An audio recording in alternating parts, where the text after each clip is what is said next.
So we want to tell you about the latest video on our other channel, Paranormally Listed. It's called 3 Creepy Haunted Hotels.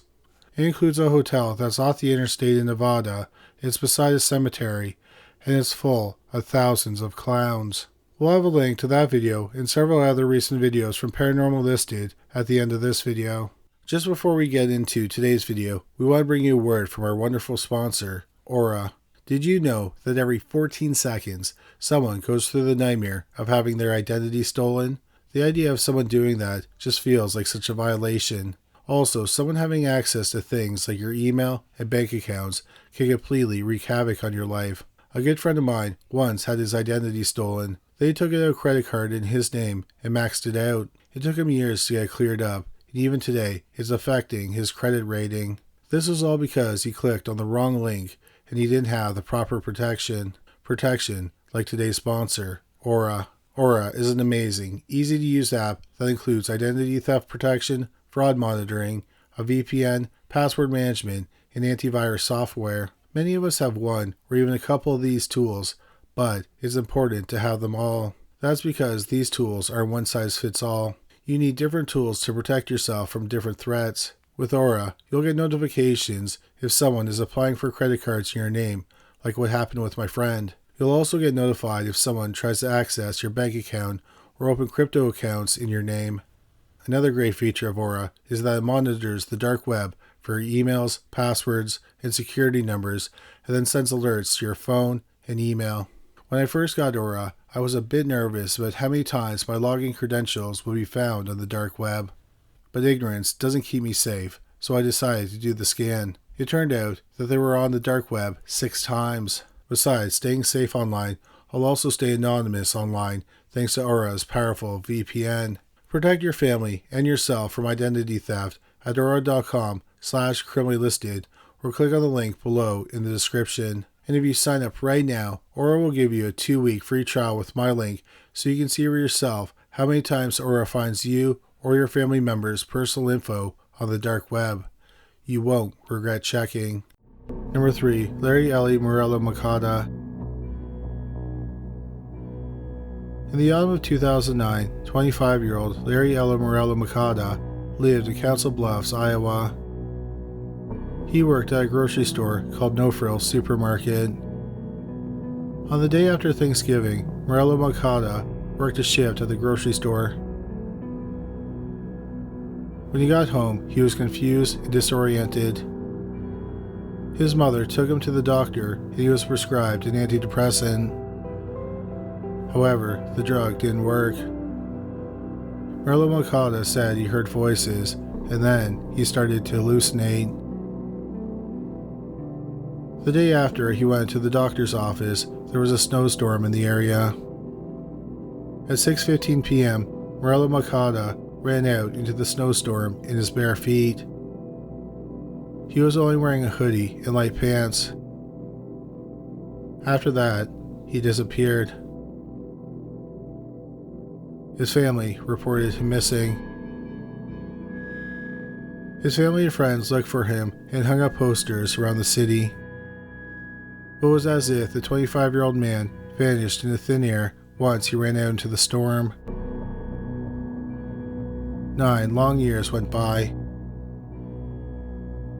Then in January 2019, workers were sent to the grocery store where Murillo-Moncada worked when he went missing. The store had permanently closed in 2016. The workers were there to remove shelving units and coolers. Behind the coolers, they found something disturbing. It was a decaying human body. Testing was done, and it was determined to be the body of 25-year-old Ely Murillo-Moncada. Before the grocery store closed, employees used to climb on top of the coolers when they wanted an unofficial break. Sometimes, merchandise was stored on top of the coolers. But something happened, and Murillo-Moncada fell behind the 12-foot coolers and became stuck behind the coolers and the wall. He probably called for help, but the coolers were so loud that no one could hear him. The medical examiner said there were no signs of trauma and his death was accidental. The whereabouts of the young man shocked everyone except for one person. An officer said the mother, she kind of had an idea that he never left the No Frills. I don't know how she came up with that idea. Number 2. Louis Wolfensohn. Rita and Jesse Wolfensohn had 2 sons, Louis and Michael. They lived in a house in Brooklyn, New York. In 1987, Jesse passed away. At some point, Rita became legally blind. Sometime in 1996, family members stopped seeing and hearing from her youngest son, Louis, who was 29. Rita told people he had moved out. In 2004, Rita's eldest son, Michael, died at the age of 38 from natural causes. Nobly absent for the funeral was his brother, Louis. 12 more years went by. Then, in September 2016, Rita was hospitalized. On September 15, 2016, her sister-in-law went to her home to get some clothes and other personal belongings for her. Rita was a hoarder, and her home was full of items. In a second-floor bedroom, Rita's sister-in-law was shocked by what she found. On a thin mattress on the floor was a complete skeleton, dressed in a shirt, jeans, and socks. She had found the body of her nephew, Louis Wolfensohn, who had not been seen in 20 years. The police were called. The room which contained the body smelled of rotting food, but there was no stench of human decay. The medical examiner believed that Louis died of natural causes. The police didn't believe that Rita knew the body was in the house the entire time. She genuinely thought he had moved out. Since she was blind, she didn't see the body, and because she was a hoarder, she may not have noticed the smell of his body decaying. After the discovery, Rita was moved into an assisted living facility on Long Island. Number 1. Robert Ivan Nichols. Robert Ivan Nichols was born in September 1926 in New Albany, Indiana. During World War II, he served in the Navy. In May 1945, a Japanese kamikaze pilot flew his plane into Robert's ship off the coast of Okinawa, and Robert was injured. He received a Purple Heart for his service.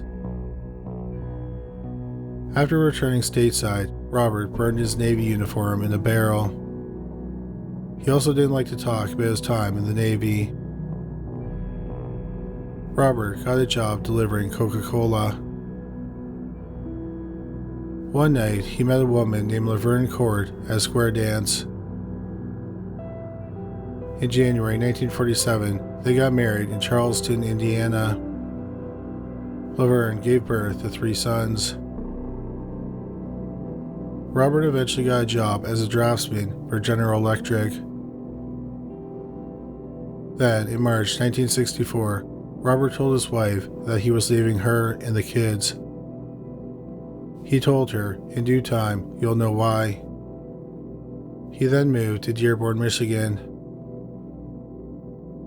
Later that year, he filed for divorce. In March 1965, Robert wrote 2 letters to his family. One letter was sent to his parents. In that letter, he said he had moved to Richmond, California. The other letter was sent to Robert's oldest son, Philip, from Napa, California. That was the last time Robert Nichols' family ever heard from him. His family hired private detectives to look for him, but they found no trace of him. 37 years later, on July 30th, 2002, the police were called to an apartment in Westlake, Ohio. The man who lived in the apartment, 65-year-old Joseph Noon Chandler III, had died by suicide. About a week before his body was found, Chandler had shot himself. The police thought he had died on July 23rd because that was the last day he marked off on his calendar. Chandler had recently been diagnosed with colon cancer, which may have influenced him to die by suicide. In Chandler's bank account was $82,000. Chandler was a loner who kept to himself. The police tried to find a next of kin, and that's when they discovered the man's real name was not Joseph Noon Chandler III. The real Joseph Noon Chandler III was killed with his parents in a car crash in Texas on December 21st, 1945, when he was just 8 years old. One problem that the police had was that no usable fingerprints were found in the mysterious man's apartment. Also, because of the state of the body, no fingerprints could be taken from his hands. A massive investigation into the man's background was launched.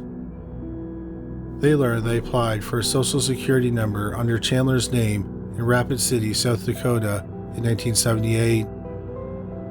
For a while, he lived in Philadelphia, Pennsylvania, and then he moved to Cleveland, Ohio. In 1986, he moved into his apartment in Eastlake, where he would later shoot himself. For years, he worked as an electrical engineer for a chemical company called Lubrizol. Then he was laid off in 1997. People who knew the man posing as Chandler said he was incredibly private and often kept to himself. In 1992, he went to the company's Halloween party. He was dressed as a gangster. He didn't speak to anyone at the party. People also said that the man acted strangely. For example, he would listen to white noise on the television for hours. One time, he drove over 700 miles to an LL Bean store in Maine. But he couldn't find a parking spot when he got there, so he turned around and drove home. For years, the police had no luck finding the man's real identity. So in 2014, they passed the case to the U.S. Marshals. There was some speculation that since the man had stolen the identity and he was so secretive, he might have been a criminal on the run.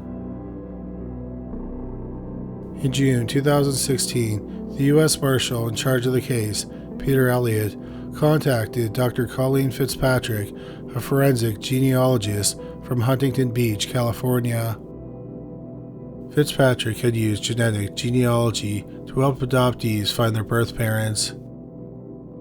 Fitzpatrick and her business partner, Dr. Margaret Press, thought that they could solve Jane and John Doe cases using the same process.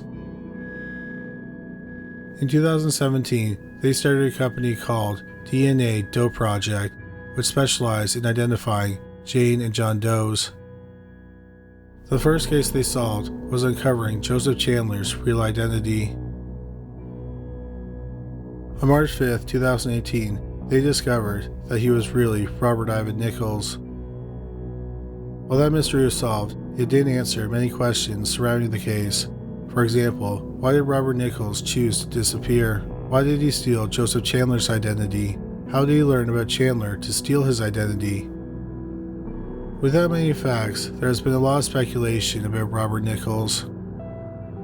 Some people believe that he was the Zodiac killer who murdered at least 5 people between 1968 and 1969 in California.